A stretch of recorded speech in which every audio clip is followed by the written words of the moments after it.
Afternoon, everyone. Happy Monday.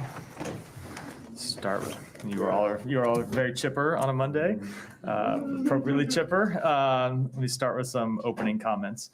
The United States remains deeply concerned by the ongoing anti-democratic actions of the Georgian government, which are incompatible with membership norms in the EU and NATO.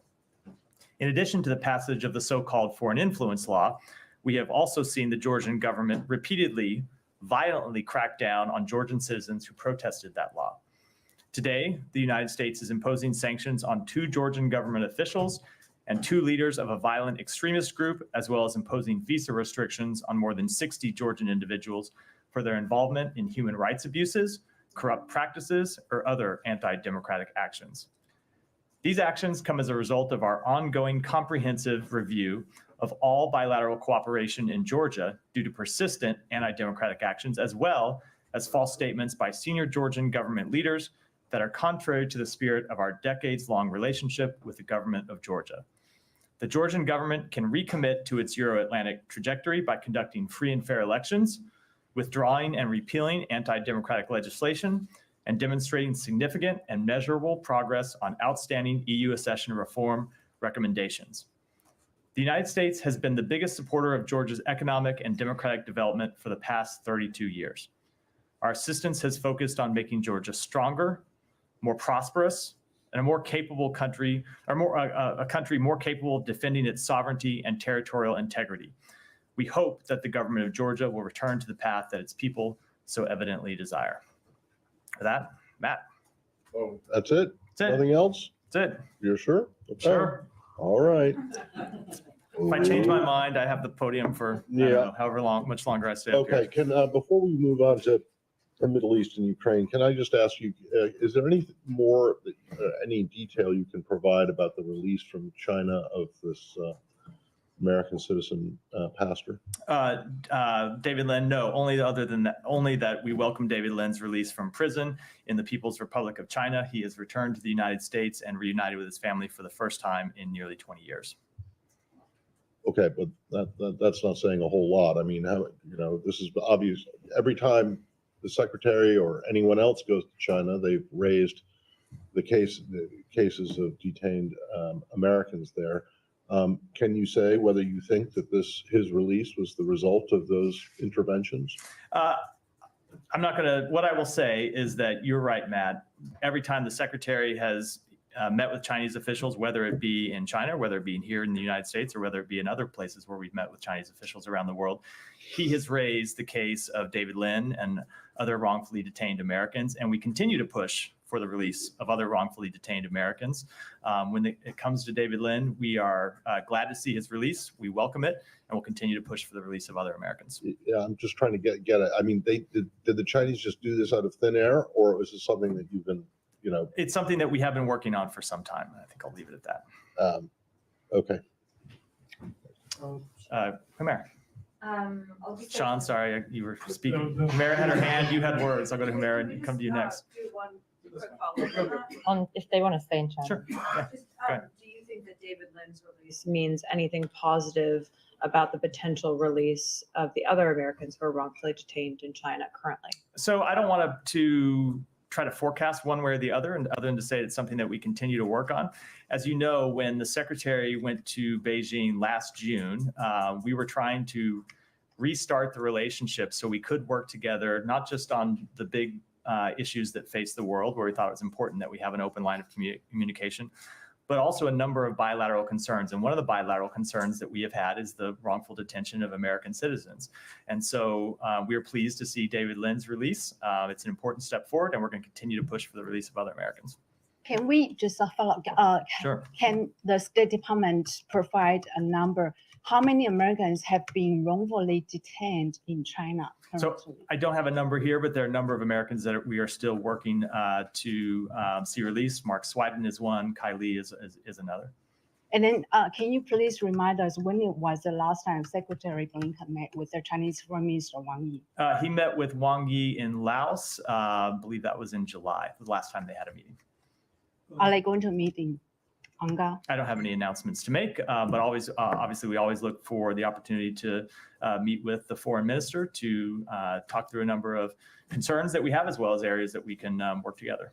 Since we're on China, Yeah. This might be slightly in the weeds if that's not a mixed metaphor, but the Philippines and China, the Philippines announced that they've pulled out of the Escoda Shoal, one of the key parts. So do you have any take on that and what this means? Whether this is this changes the equation in the South China Sea? So the Philippines has endured repeated attempts by the PRC to interfere with their freedom of navigation on the high seas near Sabina Shoal over the past several months.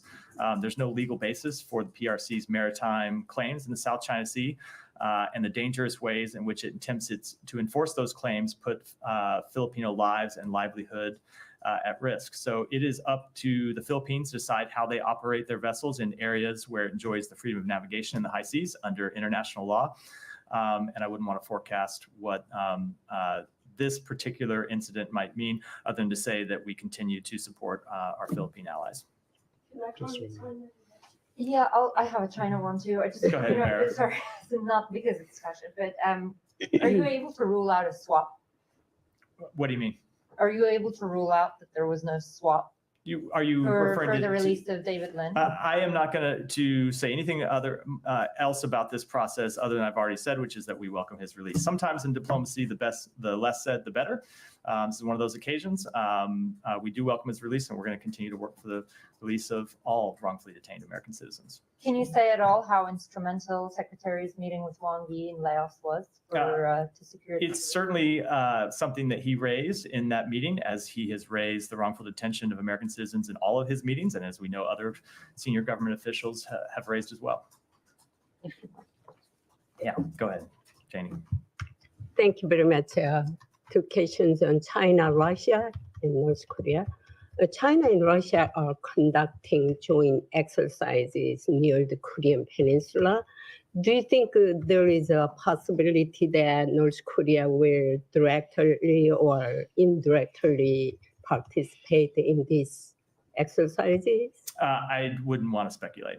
Okay, second one. Last week, Russian National Security Council Secretary Sergei Shoigu visited North Korea and met with the North Korean leader Kim Jong-un.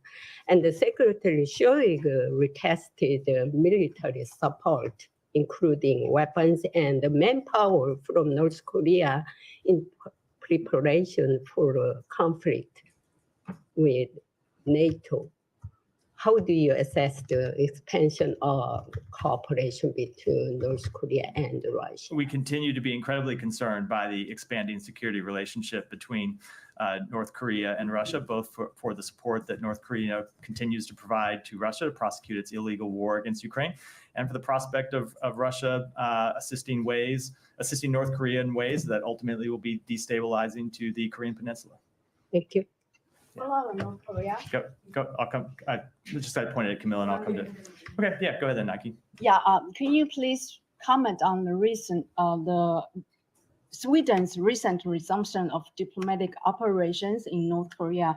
Did Sweden resume its role as a protecting power on the ground for the United States in North Korea on September 13, 2024? So Sweden does continue to be our protective power in the DPRK. We support the return of foreign diplomats to Pyongyang and hope that it will reinvigorate dialogue, diplomacy, and other forms of constructive engagement with the DPRK. We also hope that the DPRK will open its borders to international humanitarian workers whose aid efforts have been hindered by the DPRK's border closures. Can you please also recap the requirements for American citizens who need to travel to North Korea? Well, I would say generally speaking, North Korea is a level four country, and our advice to all Americans is not to travel to North Korea. Well, it's also illegal to use a U.S. passport That- unless it's been specially validated. Unless it has been specially validated. Correct. All right. Right. Actually, I said Camilla next. So you guys work it out amongst yourselves. Yeah. Already done. Matt, can you give us a sense of where we are on the ceasefire talks? You guys had said about maybe a week or 10 days ago that you were few days away from presenting a revised final, whatever proposal, which hasn't come through. What's holding it up? We continue to engage with our partners in the region, most specifically with Egypt and Qatar, about what that proposal will contain, and making sure, or trying to see that it's a proposal that can get the parties to an ultimate agreement. Don't have a timetable for you other than to say that we are working expeditiously to try to develop that proposal, try to find something that would bring both the parties to say yes and to formally submit it. But like I said, I don't have any updates on timing. It's been out there that the main sticking points are Philadelphia corridor and hostages, prisoners. Would you say those are still the main sticking points that's holding it up? Correct. I promised you. Camilla would go next. Thank you.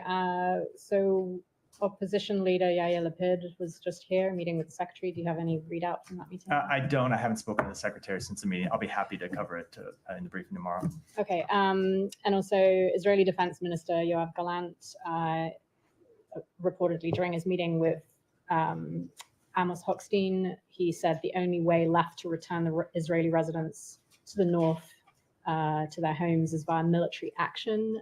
Do you have any comment on that? That sounds like things are not going well with diplomacy. So I'm not going to comment about what took place in a private meeting, certainly one that took place between a White House official, not a State Department official, and a member of the Israeli government. But we have long made clear that we believe a diplomatic solution is the correct way, the only way to bring calm to the north of Israel and allow Israeli citizens to return to their homes. There are tens of thousands of Israelis who have been away from their homes for almost a year now. And certainly an expansion of the current conflict in the north is not something that would get them back to their homes in the near future at all. So we'll continue to push for a diplomatic resolution. And in our conversations with Israeli officials, they have always made clear, I think you've heard them say publicly on a number of occasions, that they would ultimately prefer a diplomatic resolution. Yeah. What's the current situation now on the London? Is it the risk is higher? What's your assessment, the U.S. assessment to that? So that we continue to see strikes back and forth across the border, as you know, because you see them publicly. Both Israel targeting Hezbollah militants and Hezbollah facilities and Hezbollah infrastructure, as well as Hezbollah launching rockets and drones across the border. So that's something that is obviously was taking place before October 7th, but has really continued at an elevated pace since October 7th. And the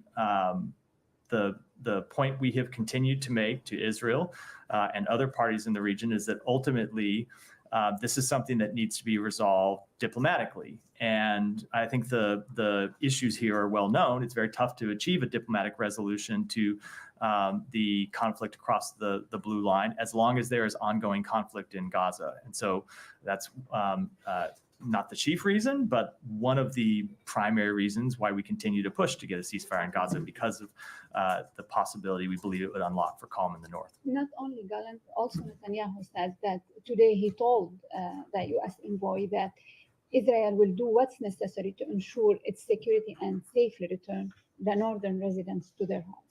In case Israel decides to enter into war with Hezbollah, what would be your position? So I'm not going to deal with hypotheticals, but certainly we believe that the best way to ensure that Israeli citizens can safely return to their homes in the north is a diplomatic resolution. In the same way we believe a diplomatic resolution is the best way to ensure that the tens of thousands of Lebanese who have been displaced from their homes in southern Lebanon can return home as well. Are there red lines? I'm just not going to, I'm not going to speculate at all about how this may unfold, other than to say we continue to push for a diplomatic resolution, and we do fundamentally believe it's in the interests of all the parties. Saeed. Thank you, Matt. But to follow up on this question, basically Hezbollah said that, the best way to have the people return is basically to achieve a ceasefire in Gaza. I think they stated that time and Correct. time again. So, I mean, that's a caveat there. So, going back to what you said to Humaira on the talks, where they are now, it is said that this week you're going to submit a new proposal. Can you update us on this thing? I don't have any update from the answer I gave to Humera Okay. 5 minutes, 6 minutes ago, which is something that Okay, we are working on. But we are looking at a new proposal sometime. Yeah, we are working to submit a new proposal that we, along with Egypt and Qatar, that hopefully would get us to the finish line. A couple more questions. Reports say that the medicines in Gaza are just totally empty. I mean, the stocks of medicines in Gaza are totally empty, and situation is very dire. Can you update us on your effort, in terms of whether it's humanitarian aid or medicines and so on? I mean, especially since the dismantlement or the removal of the pier. Yeah, we continue to work to get medical supplies into Gaza. We know there's a severe shortage of medical supplies there. It's something that our special envoy for humanitarian issues, Lise Grande, works on. And it's kind of, I'll say we work on that with our international partners, chiefly with humanitarian groups. And if you look at the success that we had in the last few weeks with unlocking a polio vaccination campaign that has now completed the first round of vaccinations for, I think, 90% of Gazan children, and is moving into the second phase of inoculations. That is the type of work that we're trying to do with all sorts of medical supplies to make sure that not just food and not just water, which is what people typically focus on. We talk about humanitarian assistance, but also medical supplies are making it into Gaza to get in the hands of doctors and other health care professionals who need to provide them to their patients. And you think that Israel is doing all it can do to allow supplies in? I think there are certainly a number of issues that we work through all the time, logistical issues, bureaucratic issues. And what we work on is trying to unlock those issues wherever they arise, whether they be with the government of Israel, whether they be with the various UN agencies that are operating inside Gaza, to try to make sure that medicine as well as food and water can get to where it actually needs to go. Matt, I mean, in the last couple of days or 3 days, the Israelis killed 88 Palestinians in Gaza. I mean, it seems that they have exhausted all targets to achieve their goals. What are their goals at this stage? Is it just a killing enterprise, just going after, the tents and killing people in tents and so on? And they always say there's a Hamas operative and so on. We never really know the fact. But is it worth it to keep killing these innocent people, to go after maybe one Hamas fighter? Let me make clear what we want to see. We want to see a ceasefire. We want to see a ceasefire that brings an end to the suffering of the Palestinian people in Gaza. I will let the government of Israel speak to what their military goals are, but we have been quite clear that we think the path forward is to get a ceasefire that brings the hostages home, that stops the daily death and destruction in Gaza, that allows humanitarian assistance to move in a much improved manner, and that ultimately unlocks the possibility of lasting calm. And a couple more on the settlements. Israel is building a settlement on a historic site as designated by UNESCO. Are you doing anything, to dissuade Israel from building on this very site? So and Batir next to Bethlehem. Sorry. So as we've said before, settlements are inconsistent with international law. They run counter to efforts to achieve an enduring peace. Our understanding is that this particular settlement that you refer to south of Bethlehem is part of 5 new settlements that the Israeli cabinet approved in June. You heard us speak out against those settlements when they were approved, and we have spoken out against them since then, not just publicly, but also privately in conversations with the senior-most members of the Israeli government. Ultimately, we think that the settlement program doesn't just harm the Palestinian people, but it hurts Israel's peace. It hurts Israel's long-term security, and that's what we'll continue to impress upon the government of Israel. And finally, last week when the Israelis raided the Jenin camp, right outside the camp, there's a Hamdan family in a small apartment. They always take their apartment to be a sniping post and so on.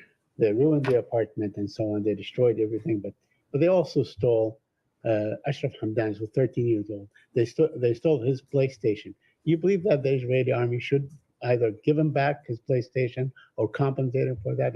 The last I looked, it was like $207. So I'm unfamiliar with the facts of this case. So I don't want to speak to a specific incident in which I'm Right. unfamiliar. But no, obviously, a child's PlayStation in any event should not be taken away from them in the first place, and if so, should be returned. So they should either Again, give I'm it not- back to him or so- compensate. So I'm just telling you, I can't speak to the facts of this case. I've only heard what you've presented to me. But just as a general rule, of course, children's toys should not be taken from them, and if they are taken, they should be returned. I think that's a pretty safe principle. Yeah.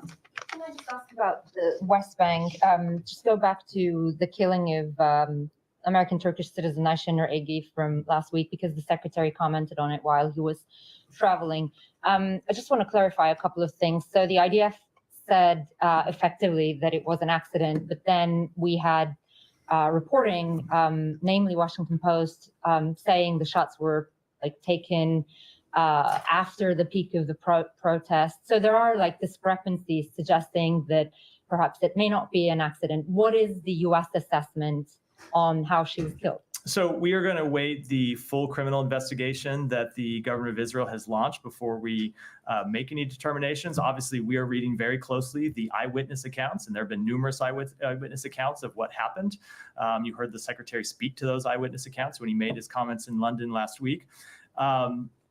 Whether the eyewitness accounts are true, whether the accounts that the Israeli government made public are true, ultimately, this is a death that never should have happened. It's a killing that never should have happened.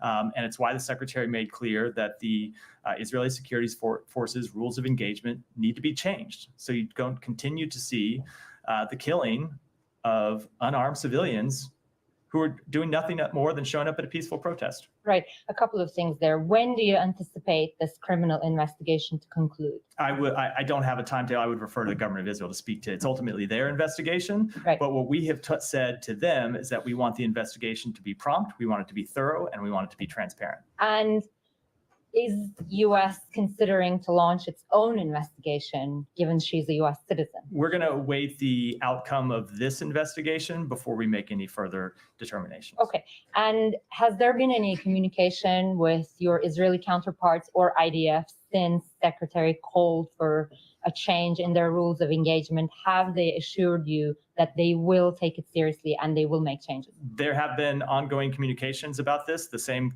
concerns that the secretary raised publicly, we have raised privately to them. Those conversations are ongoing, and I don't want to speak to them in any detail at this point. And just why isn't the U.S. committing to an independent investigation, given that she was a U.S. citizen? We want to see a transparent investigation, and if accountability is appropriate, we want to see accountability. I think before calling on any further steps, it's appropriate to let the first investigation play out. Now, if the first investigation plays out and we are briefed on the results and we are briefed on the process and we are briefed on the underlying facts and we're not satisfied, we will of course look at whether any other measures are appropriate. But we think it's appropriate in this instance to wait to let that first investigation play out before we go to any other steps. Okay, one final thing. When you say you guys want this criminal investigation to be conducted promptly, this is the case of a U.S. citizen for sure, but we have had similar back and forth about a number of other incidents where there was civilian harm, and then they disappear from the headlines. And we don't know what kind of action, if any, or accountability measures have been taken. So I'm wondering, has the United States set a timetable for when it expects Israel to conclude that? Like, what do you mean by prompt? Do you need an answer from them in a couple of weeks, or is it going to be 2 months? We mean as soon as possible. I cannot give you a timetable, and I think you'll know from covering investigative agencies. Investigative agencies always, and I used to work at one, and be the spokesperson for one, always have a hard time giving you a timetable for any investigation because you don't know what you're going to find when you start investigating things and how long it's going to take. But we want it to happen as soon as possible, and we want it to be thorough, and we want the results to be transparent. Okay, final thing. Can the U.S. commit to seeking accountability for its own citizen on this case? So it depends what you mean by accountability, right? If there is, if the investigation shows that someone acted inappropriately in violation of the law, in violation of the rules of engagement, in violation of IDF code of conduct, yes, of course we want accountability. But we also want a change that will prevent this kind of thing happening again. So you have long-term accountability to ensure that American citizens and others, Palestinians, citizens of other countries, aren't killed just for showing up at a peaceful protest. All right, go ahead. You expect Israel to make changes in their rules of engagement. But actually, I remember, there was an interview with Rachel Corrie's family last week, and they said this has been said by Secretary Blinken to Rachel Corrie's family before that, Israel already promised to make changes to their rules of engagement. And they cited a meeting with Secretary Blinken in 2011. So considering that, 2011, 21 maybe. Excuse me. Yeah, no, just 2011. So considering that, there haven't been any change in their rules of engagement, because another UN worker was also killed by an Israeli sniper after the killing of Aishinur. So it seems that there's no change in Israel's rules of engagement. Like what further steps? So I cannot is the speak US going to, to sorry. I cannot speak to what changes they may or may not have made over the past few years, but any changes that they have made ultimately they haven't been sufficient in preventing these kind of incidents from occurring, which is why the Secretary said last week that we want to see updates to their rules of engagement. That's what we're going to continue to engage with them. Ultimately, it is the results that matter here. And when you see American citizens and others showing up at peaceful protests and being killed, it is a problem that we want to see addressed. Is that it? It's just, rule change in their rules of engagement. Is that it all the US expects from Israel regarding the killing of their citizens? So that is, so if there are, as I said in response to Humaira's question, ultimately, if anyone is found to behave in violation of the law, in violation of code of conduct, we want to see accountability as well. But and when it comes to changes for rules of engagement, what we mean is not just accountability for this killing, but steps to prevent similar killings from happening in the future. Also, there have been, criticisms from a lot of people, including Aishinur's family, that the U.S.'s response to Aishinur's killing has been very slow and insufficient. And there were reports over the weekend that no U.S. officials have attended her family. Can you confirm these reports? And if this is accurate, can you explain why? So first of all, I will say that cannot understand the pain that her family is going through right now and how horrific it must be to lose a loved one in these circumstances. And our hearts truly do go out to them. I want to be respectful of their privacy in this situation. We have been in communication with her family on a number of occasions over the past week or so, and I think it's appropriate for us to keep those communications private. So you can't tell us whether or not any U.S. officials have attended?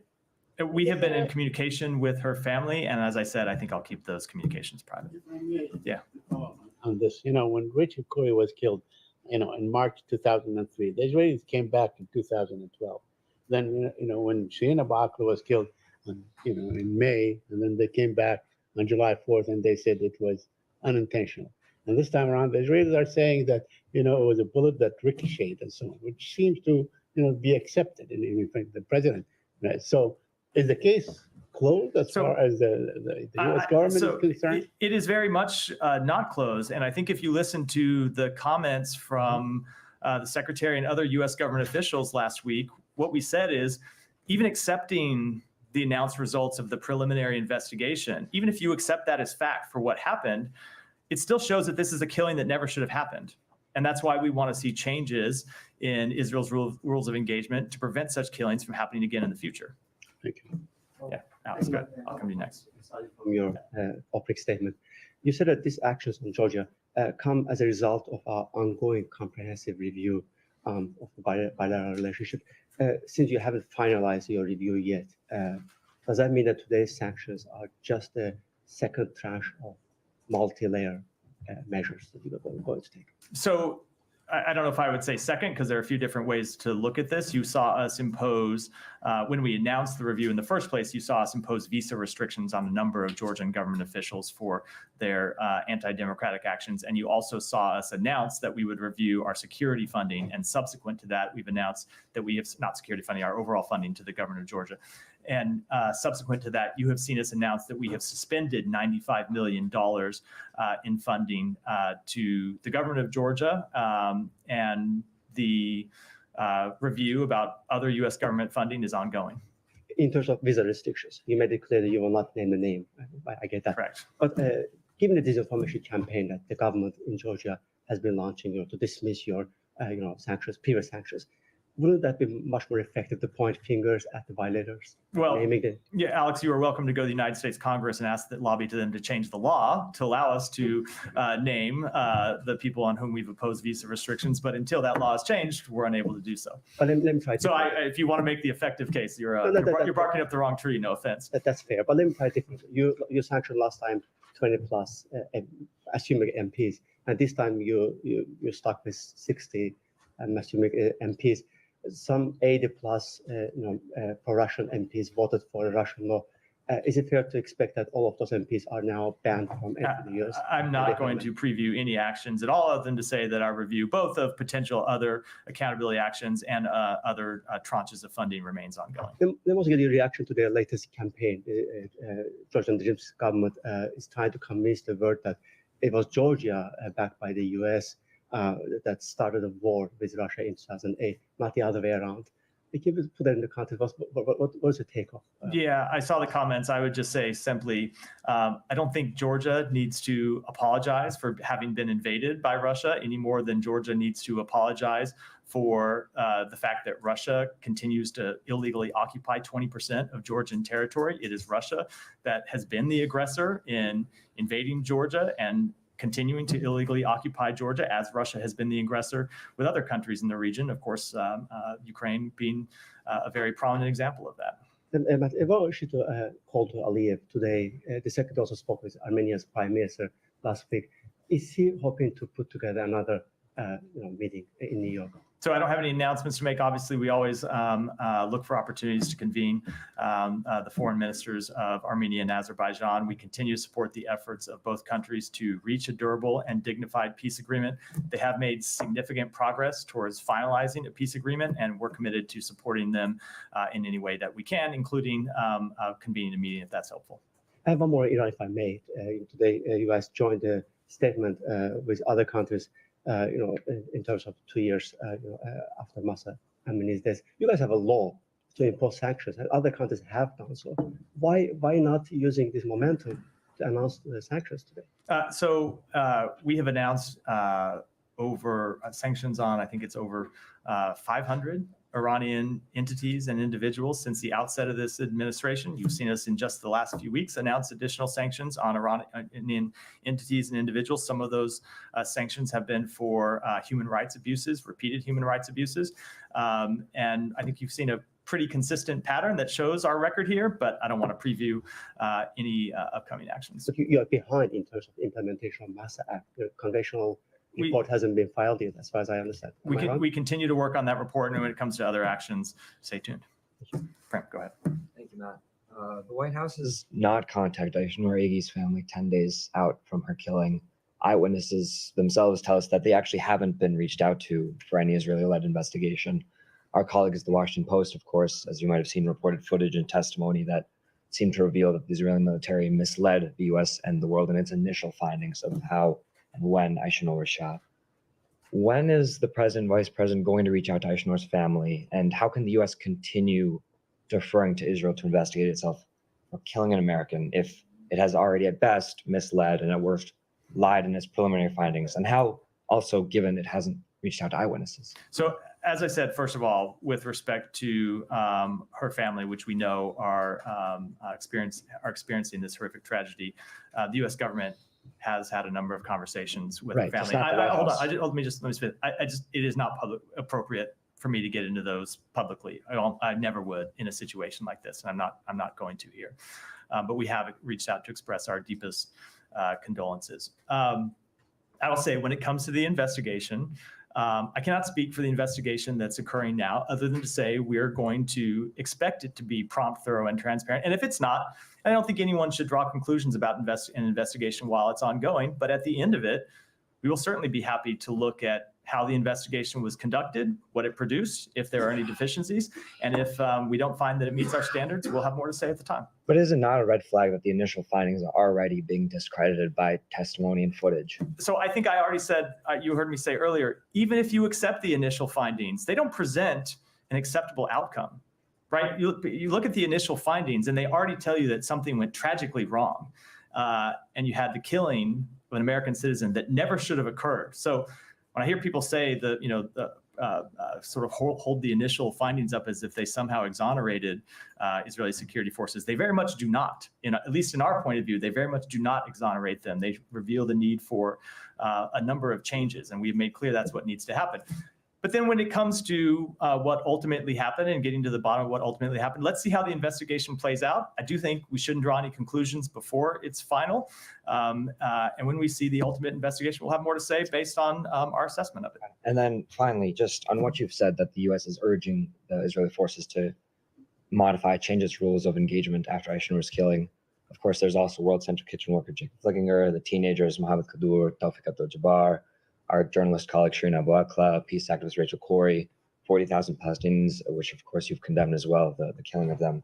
The logic would follow that the U.S. has unconditionally funded a military with evidently insufficient rules of engagement up to this point. So is there any U.S. reflection on that idea? The U.S. reflection on it is that Israel needs to change its policies, and we have made that quite clear. When it comes to the World Central Kitchen strike, we made clear that they need to change their deconfliction measures and worked with the UN to get new deconfliction measures in place. Now, those aren't perfect. We continue to see strikes that result in the death of humanitarian workers. We continue to see strikes in Gaza that lead to the tragic deaths of civilians. As you know, it is a very difficult place in which to conduct a military campaign because you have a terrorist organization that embeds itself and hides itself behind civilians, which is why it's the United States that is at the forefront of pushing for a ceasefire. And when it comes to actions in the West Bank, it's the United States that's pushing for changes to the Israeli rules of engagement. As you point out, those attacks have still continued. So if these urgings don't continue, will there not be a consideration to condition weapons? We continue to work to get the best outcome possible, and we believe the best outcome possible when you look in Gaza is a ceasefire. And that's why, hold on, let me just answer the question. And it's why we continue to work with Egypt and with Qatar to get a ceasefire over the line. Ultimately, we think that is the thing that would bring an alleviation to the suffering of the Palestinian people. Not any of the other steps we hear bandied about from time to time, but a ceasefire that brings a lasting end to the war. And when it comes to changes in the West Bank, it's the changes that we've proposed with others. Kylie, go ahead. Just to follow up quickly on that, you said that deconfliction is Perfect. Is it the U.S. assessment at this point that the Israelis are doing the best that they can, and they've implemented some changes when it comes to deconfliction with NGOs? I'm sure that there are always changes that further refinements that can be made. I mean, the problem that you have, and we've seen this over and over when it comes to incidents with humanitarian workers, is the government of Israel puts in place with the humanitarian aid groups a new set of deconfliction measures. And then you have an incident that exposes a flaw in one of them. You saw this recently with the strike against a convoy where the lead vehicle, I think I'll get the details wrong, but left the convoy, turned around, and was ultimately fired upon by Israel security forces. You get different things. You get different incidents that expose new problems that need to be solved. Ultimately, this isn't unique to this particular deconfliction problem is not unique to Gaza. It's something that tends to be the case in ongoing war zones where you have the difficulty of delivering humanitarian assistance while there is ongoing fighting. Now, of course, it is made even more acute because of the unique problem in Gaza of Hamas hiding itself behind human shields. But that's why we continue to work. It is really through an ongoing process with the humanitarian groups, with the UN, and with Israel to try to get the best possible deconfliction measures in place. And it remains the U.S. assessment at this time that Israel is genuinely working to perfect those deconfliction channels. There is always more that they can do, and we continue to engage with them about improvements that they can make on an ongoing basis. Okay, and then just if we can pivot to Ukraine for a minute with the Secretary's visit. Last week, he came out of that visit saying that he and his UK counterpart would be presenting their findings with regard to the Ukrainians asked to strike deeper into Russia. And whether or not, there would be a policy decision on that would hinge on President Biden's meeting with Prime Minister Starmer on Friday. That meeting is concluded. We haven't heard anything from you guys. So where does that conversation stand? Has there been a policy decision on that ask from the Ukrainians yet? So first of all, you're right. The secretary did say he would discuss his conversations with President Zelensky and other Ukrainian leaders, but he said he discussed them with the president, not with all of you. And he did do that on Friday. And of course, we know that the prime minister was here to discuss their policy as well with the president. I don't have any announcements to make about changes in our policy today. We can continue to engage with our Ukrainian partners about the best way that they can support them to ensure that they win this war, the best way we can provide them with capabilities and intelligence support and other support.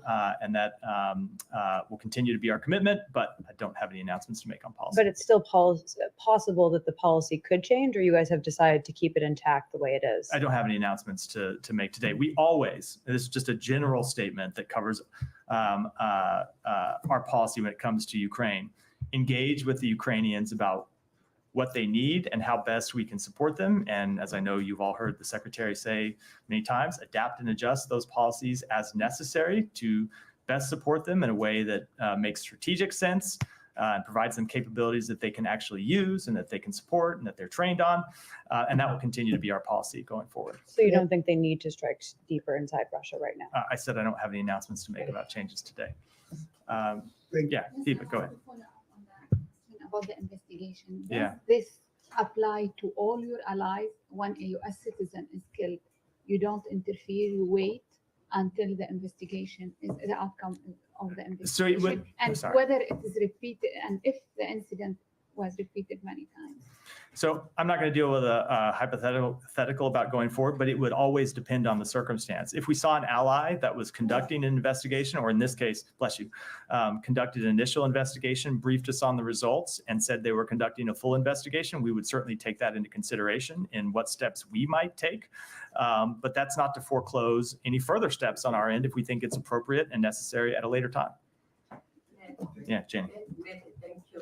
Quick question. Do you have any comment or update about the second assassination attempt on former President Trump while he played golf yesterday? Yes, as you heard the president say, we deplore violence of all kind. There's no place in the United States for political violence. That's not how we settle our political disputes in this country. No update.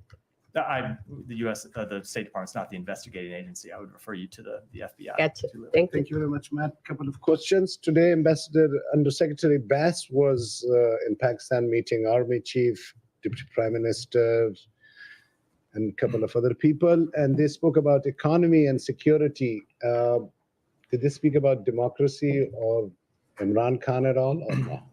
So they discussed our approaches to expanding bilateral cooperation on economic and security issues, including countering terrorism and violent extremism, the importance of fostering regional stability and prosperity. This Undersecretary expressed his gratitude for Pakistan's continued cooperation in assisting Afghans in resettlement pathways to the United States. And we will continue to work closely with the government of Pakistan on all these issues. Following two questions about journalism. The other day, the secretary spoke and Mr. James Rubin spoke in detail about the Russian media, RT, and all these things. Now, don't you think that China, because last year, from what I remember, Mr. Rubin saying was that China is the one that spends the most money in propaganda, in fake news. Did I miss something here? Like, don't you think China is the one that should have been targeted, or their fake news and outlets should have been targeted? I don't think you should have seen Friday's announcement as any kind of exclusive announcement about one country only at the expense of others. We made clear we oppose countries all around the world using disinformation to mislead American citizens of other countries, and we'll continue to work to counter that. Just one more about a couple of times I've reminded you about Arshad Sharif, a journalist as well. Last week, his wife showed the details that it was not just a natural shooting. His body had 12 wound marks on different areas. this is the podium where people raise the issues of those journalists who are either swallowed by these hyenas for their political gains, or different establishments uses their lives and plays with them. We come to you to ask for their support. Anything you can say further about this journalist and his investigation the U.S. could do? I don't have any assessment with this particular case. Obviously, we support the free exercise of journalism all around the world, Michelle. Thank you so much, Matt. Yeah, thank you, Matt. Why did the U.S. move or decide to move forward with all the U.S. aid to Egypt without the restrictions that it applied in the past for human rights concerns? So when we look at the foreign military financing that the United States provides to the government of Egypt, we assess it under a number of different factors. Egypt has played an important role over the past year in helping try to get to further regional stability. We've seen them play a really critical role in trying to get a ceasefire across the line in Gaza. We've also seen some improvements in the human rights situation in Egypt when it comes to the introduction of a bill regarding pre-trial detention, when it comes to the release of some political prisoners. We do need to see further advancements on human rights, and that's what we're going to continue to push with the government of Egypt. But those are the factors that we took into consideration when we made this decision. And one on Iraq, do you have any updates on the U.S. military withdrawal from there? From Iraq, you said? Yes. I don't. We've held a number of discussions with the government of Iraq this year on the future of our forces there, including when the prime minister was in Washington and met with the president in April. We have made clear with them that we will take into effect that we would review with the government of Iraq a number of factors to determine when and how the mission of the global coalition in Iraq would end and transition in an orderly manner to an ongoing bilateral security partnership in accordance with Iraq's constitution and the U.S.-Iraq Strategic Framework Agreement. And those discussions are ongoing. Yeah, go ahead, and then I'll come to Sean. The Iraqi government says that the deal for the coalition missions in Iraq. Is there any deal drafted between you and Iraq to this matter? I don't have any update to the answer I just gave Michelle, which is that the discussions between our two countries are ongoing. I have two more questions on Iraq, if I may. Yeah. Then there are reports that telling that Iraqi government officials allowed both Hamas and Houthis to open their offices in Baghdad. While you are requesting Iraq to rein the Iranian-backed groups in Iraq, we see that they are allowing other groups like Houthis to open their offices in Baghdad and establishing their permanent presence in Baghdad. Do you have any reaction to this? Yeah, let me be very clear. Hamas and the Houthis are terrorist organizations, and Hamas and the Houthis being allowed to operate in Iraq only risks increasing the number of armed groups that have an interest in using violence to undermine the government of Iraq's goals for stability, sovereignty, and economic growth. We support a stable and secure Iraq. The presence of these groups in Iraq risks bringing Iraq into deeper regional conflicts, and we have shared these concerns directly with the government of Iraq. And last week, Iranian-backed group has attacked U.S. diplomat facilities in Baghdad, and which the embassy in Baghdad said in a statement, these groups are operating freely in Baghdad. So it's been multiple times you have requested Iraq to make these groups responsible for their acts. So why the Iraqi government is not doing this? Do you think that they are capable but not doing it, or they are incapable to do this? I'm not going to speak to the Iraqi government's actions other than to say that we do expect them to hold accountable anyone who takes that action against U.S. personnel, U.S. forces in the region. Let me go to the back and then I'll finish through Sean. Go ahead. I wanted to ask you if you could give us an update on the detention of American citizens in Venezuela, and also if the government is engaged in any type of talks to work for their release. So we can confirm the detention of one U.S. military member in Venezuela, and then of course we've seen the reports of 2 additional U.S. citizens detained in Venezuela. we are seeking additional information and monitoring the situation. I don't have any further comment at this time. You cannot confirm the reports on the 2 additional cities.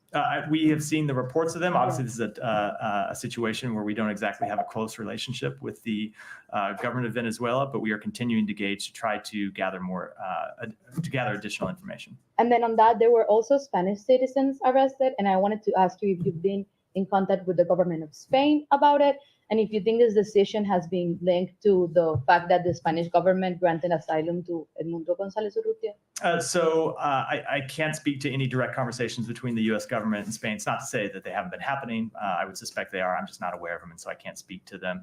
But I would just say we have seen, and I wouldn't speculate as to why Venezuela is taking these actions, other than we have seen them make a number of false claims over the past few days about the reason for their detention, and I think I'll leave it at that. So, and sorry, just going back, the U.S. is not doing anything to kind of get these people released from Venezuela? No, that is not what I said. There are privacy considerations that we have to respect when it comes to individuals. I think the other people in the briefing room have gotten tired of hearing me say it over time, but in a number of cases when we don't have a privacy release, it's difficult for us to talk about the details of an underlying case, and that's the situation here.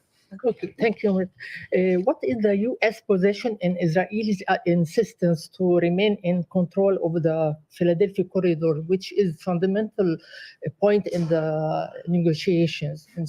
This is something that we have spoken to a number of times. Obviously, Israel does have very real security concerns, and we think that those security concerns can be addressed.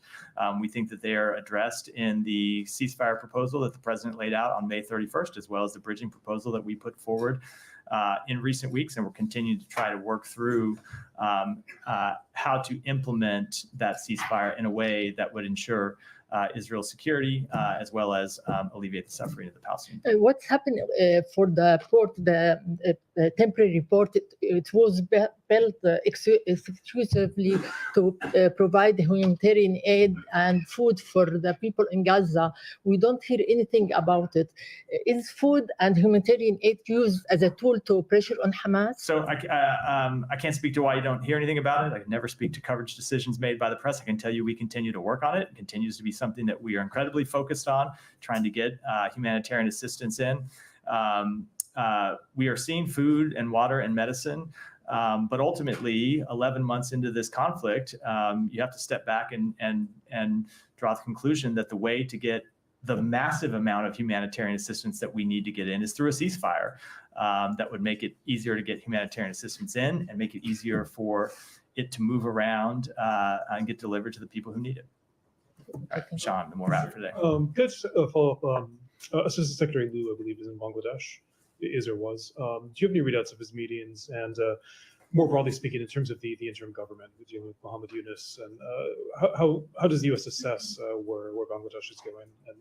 And also, I believe there's an announcement of U.S. aid assistance there. What's the goal of that? Yeah, so the Assistant Secretary Liu has been in Dhaka. He met with key advisors to the Bangladeshi interim government to discuss how the United States can support Bangladesh's economic growth, financial stability, and governance and development needs. While he was there, along with representatives from USAID, we signed with the Bangladeshi interim government a development agreement worth over $200 million in interim assistance, which will support governance, expanding trade, and creating greater opportunities for the Bangladeshi people to build a brighter and more prosperous future. I have a follow-up. Sean, you finish with the floor? Please. Yeah, go ahead. We'll wrap there. Thank you, Matthew. You have the present context in Bangladesh already. I got one.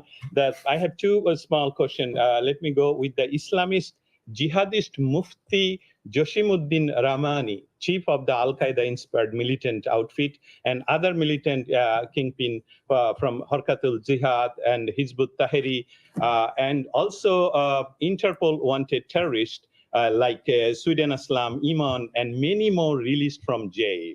Could this disturb the U.S. engagement to combat terrorism in Southeast Asia? Let me take that question back. And then with the Indian Navy upcoming high-level meeting on Tuesday addressing the Bangladesh crisis and potential Chinese strategies in the region, what is the U.S. perspective on the evolving situation. How is the U.S. coordinating with the regional partner, particularly with India, to ensure stability and address concerning related to Chinese influence on the region? Let me take that one back as well, and we'll end. Yeah, Matt, go ahead. You've seen that Chairman McCall has scheduled a markup I have. of the Yeah. resolution holding the secretary to hold the secretary in contempt of Congress. What do you have to say about that? Anything? I think that step is completely unnecessary. The secretary has already testified before Congress about Afghanistan 14 times. He has testified before Chairman McCall's committee 4 times. One of those appearances was to talk only about Afghanistan. It was at a hearing exclusively focused on Afghanistan. When the committee was conducting its review of our policy and comparing and compiling this report, we provided a number of officials from the department to testify before the committee and provided it information, as well as turning over thousands of pages of documents. And when it comes to the secretary's testimony, he's not available to testify, just isn't from a scheduling perspective, on the dates that the chairman wanted him to be there. And so we made him 2 offers. One is that the deputy secretary could come and testify on that date. And 2, if that wasn't acceptable, we would make the secretary available on a later date to come and testify. And for some reason, and I can't speculate what it was, the chairman decided to decline both of those offers and move forward with this contempt markup, which short circuits any type of debate between the State Department and his committee, rather than accept our offer to come testify before them. So you're not a fan? I don't think this step was in any way necessary or productive, given the tremendous steps we have taken to provide the committee with the information it needs to conduct its oversight purposes. Secretary was ready to testify at a later date. We were ready to have someone there on the date that they proposed. For whatever reason, neither of those alternatives were good enough to them, so they chose to take this step. We will continue to work with them when we can productively do so, but they will have to make their own decisions about how they move forward. You want to tell us why the secretary can't be there on Thursday? I don't have any announcements to make today. We'll end there. Thanks, everyone.